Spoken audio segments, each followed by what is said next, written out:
تاجدار حرم نگاہ کرم ہو کرم تاجدار حرم. الحمدللہ رب العالمین والصلاة والسلام علی سید الانبیاء والمرسلین اما بعد اعوذ باللہ من الشیطان الرجیم بسم اللہ الرحمن الرحیم. ناظرین محترم، فتنہ گوہر شاہی کا تعارف کلپ نمبر 2 میں آج حاضر ہوئے ہیں. ناظرین محترم، یہ گوہر شاہی شخص ہے جس نے جھوٹے مہدی کا دعویٰ کیا ہے. آئیے ہم آپ کو اس کے حالات اور خاندانی زندگی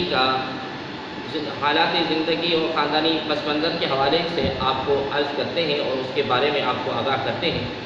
ناظرین محترم، اس شخص کا گوہر شاہی شخص کا نام اصل ریاض احمد گوہر شاہی اور اس کے والد کا نام فضل حسین مغل ہے، جو ڈھوگ یعنی کہ گوہر علی شاہ راولپنڈی کے رہنے والے ہیں، بہاولہ دین الہی صفحہ نمبر 6.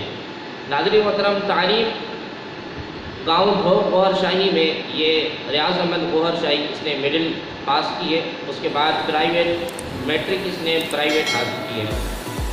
اس کے بعد یہ موٹر میکینک اور ویلڈنگ کا کام اس نے شروع کیا اور اپنے گاؤں میں ہی اس نے موٹر میکینک اور ویلڈنگ کا کام شروع کیا اور وہاں پر اس نے عملی زندگی کا آغاز کیا.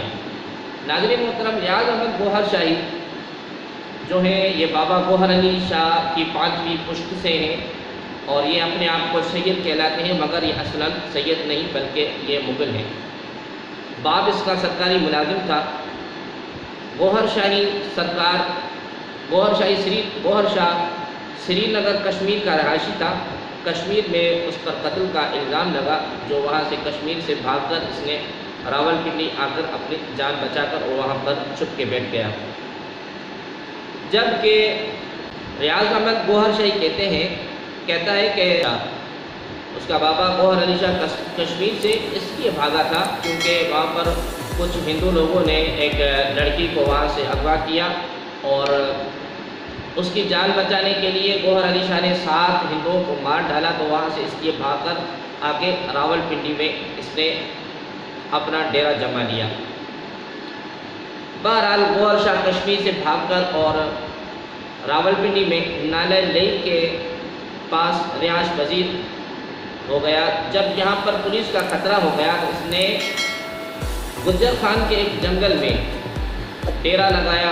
ضعیف الاعتقاد لوگوں نے جب دیکھا کہ اس کو بہت زیادہ ٹائم ڈیرا لگاتے ہوئے دیکھا تو لوگ اس کے پاس ایک بزرگ سمجھ کر اور اس کو اللہ کا ولی سمجھ کر اس کے پاس آنے جانے لگے اور اسے فقیر سمجھ کر اس کے پاس آنے جانے لگے. اب گوہر علی شاہ نے لوگوں پر اپنی جھوٹی فقیری کا ایسا جادو کیا کہ اس کے مرید بن گئے اور عقیدت میں آ کر ان لوگوں نے ایک جنگل کا رقبہ گوہر علی شاہ کو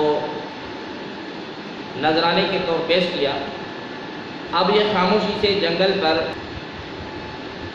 اس کا قبضہ ہو گیا. اب اس جنگل پر ایک نئی بستی آباد ہو گئی گوہر علی شاہ کے نام سے اور اس کو گوہر علی شاہ کہا جانے لگا. ناظرین محترم، اپنی زندگی کے آخری ایام میں گوہر علی شاہ کسی بات پر ناراض ہو کر اور راولپنڈی چلے گئے اور وہیں اس کی وفات ہو گئی. مرنے کے بعد اس کی مریدین نے اس کو گوہر علی شاہ میں لائے اور وہاں پر اس کو دفن کر دیا اور اس کا مزار بنایا.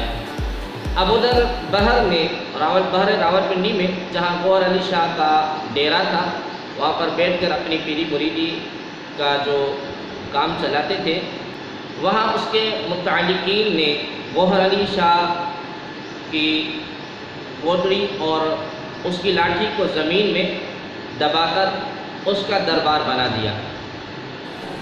قصہ مختصر، اب گوہر علی شاہ کی 2 مزار ہیں، ایک گاؤں گوہر علی شاہ میں، دوسرا بہر منڈی راولپنڈی میں.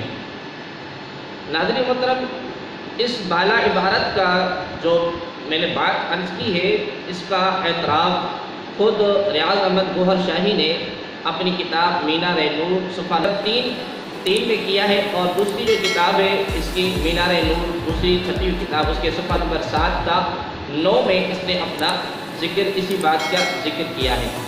ناظرین محترم، اب گوہر علی شاہ تو فوت ہو گیا، لیکن اس کی 5ویں پشت میں اس کا بیٹا ہوا جس کا نام ریاض احمد رکھا گیا، دینی اعتبار سے بالکل جاہل ہے، اور اس نوجوان نے موٹر میکینک کی دکان کھولی، مگر غالباً یہ کاروبار اس کا نفع بخش نہ ہوا، تو حصول روزگار کے لیے اس نے کوئی دوسرا دھندا اپنانے کا منصوبہ بنایا۔ سوچا ویسے تو پیسے نہیں مل پائیں گے، پیسے کمانا تو اتنا آسان نہیں ہے، تو اس نے پیری مریدی کا ایک ڈھونگ رچانا شروع کر دیا۔ چنانچہ اس نے مزاروں کے بہت سارے چکر لگائے، اور ایک عرصے تک اس کے لیے سرگردہ رہا، جیسے کہ وہ خود لکھتا ہے کہ جب میں سن بلوغت کو پہنچا، روحانی سفر صفحہ نمبر 3 پہ لکھتا ہے کہ جب میں سن بلوغت کو پہنچا تو فقیری کا شوق انتہا کو پہنچ چکا تھا، مگر سیرابی کسی طریقے سے نہیں ہو رہی تھی۔ ایک پولیس انسپیکٹر سے بیعت ہو گیا تو انہوں نے نماز پڑھنے کی تاکید کی اور تسبیح اللہ پڑھنے کو بتائی۔ تقریباً 1 سال بعد نمازیں بھی ختم ہو گئی۔ کچھ دنوں بعد نواب شاہ کے رشتہ دار آ گئے۔ اب غور طلب بات یہ ہے کہ جو خود مہدی ہونے کی دعویٰ کرتا ہے، وہ کہتا ہے کہ کچھ عرصے بعد نمازیں بھی ختم ہو گئی، اور اللہ کی جو ورد تھی، جو تسبیح تھی، وہ بھی ساکت ہو گئی۔ آگے یہ لکھتے ہیں کہ کچھ دنوں بعد نواب شاہ سے رشتہ دار آ گئے، انہوں نے کہا جام داتار کی دربار پہ چلا جا، وہاں سے تجھے کچھ نہ کچھ مل جائے گا۔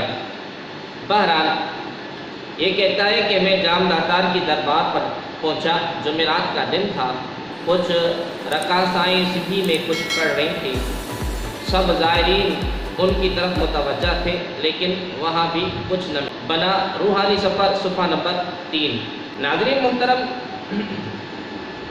اس مقصد کے لیے جامدار تار اور بری سرکار کی دربار پر بھی اس نے بہت سارے چکر لگائے، نشہ باز اور ترشیوں کے پیچھے بھی اس نے بہت ساری دوڑ لگائی کہ کوئی پیر بننے کا کوئی طریقہ مل جائے، کوئی طریقہ کامیابی حاصل ہو سکے، اور کئی لوگوں سے اس نے بیعت کی بھی اور توڑ بھی دی۔ اب ریاض احمد گوہر شاہی خود بخود ولی بننے کے منصوبے درآمد کرنے کا سوچنے لگا، جیسا کہ وہ خود لکھتا ہے کہ میں نے اپنی ناکامی کا اشارہ پا کر بھی وہاں واپس لوٹنا چاہا، لیکن سوچا مرشد تو ابو بکر حواری کا بھی نہیں تھا، تو وہ کیسے کامیاب ہو گئے۔ آگے یہ لکھتے ہیں کہ جب گھر سے نکل پڑا ہوا ہوں تو پوری قسمت کو آزما لوں۔ غور طلب بات یہ ہے کہ اب یہ خود اپنی پیری مریدی کو اپنے منصوبے سے یہ آغاز کرنا چاہتا ہے، کہتا ہے کہ جب گھر سے نکل پڑا ہوں تو پوری قسمت کو ہی آزما لوں۔ آگے لکھتا ہے کہ عجب بستی ہے، سمجھتا ہوں کہ فقیر بن گیا ہوں، علیاذ باللہ۔ اور آزمائش کے لیے آگے لکھتا ہے کہ آزمائش کے لیے چڑیوں کو حکم دیتا ہوں تو آؤ میرے پاس، لیکن وہ نہیں آتی۔ اب اس میں کچھ ہو تو آئے، کچھ ہے ہی نہیں تو آئے کہاں سے؟ کہتا ہے کہ ادھر آؤ، وہ نہیں آتی۔ پھر کہتا ہوں کہ اچھا مر جاؤ، لیکن وہ مرتی بھی نہیں۔ اور پھر سمجھتا ہوں کہ ابھی فقر ادھورا ہے، پورا نہیں ہوا۔ بحوالہ روحانی سفر صفحہ نمبر 6-7۔ ناظرین محترم، آپ نے خود ملاحظہ فرمایا کہ یہ کیسے کیسے جھوٹا مہدی ہونے کا جو دعویٰ کرتا ہے گوہر شاہی، اس کا آپ عقیدہ ملاحظہ فرمائیں، اس کا طریقہ واردات دیکھیں، کیسے جو ہے کہ عوام کو بیوقوف بنا رہا ہے۔ ناظرین محترم، اسی طرح انشاءاللہ تبارک و تعالی ہم آپ کے سامنے اس گوہر شاہی کی مکمل ڈیٹیل آپ کے سامنے لے کر حاضر ہوں گے، اور اس کے جو کفری عقائد ہیں، باطلی عقائد جو ہیں، باطل عقائد، وہ بھی آپ کے سامنے رکھیں گے انشاءاللہ تبارک و تعالی۔ ناظرین محترم، اللہ تبارک و تعالیٰ سے دعا ہے اللہ رب العالمین ہم سب کو محبوب علیہ السلام کا پکا سچا غلام اور امتی بنائے، محبوب علیہ السلام کی پاک شریعت مطہرہ پر ہم سب کو چلنے کی توفیق عطا فرمائے۔ ناظرین محترم، ملتے ہیں پھر کسی دوسری ویڈیو میں، جب تک کے لیے اللہ حافظ۔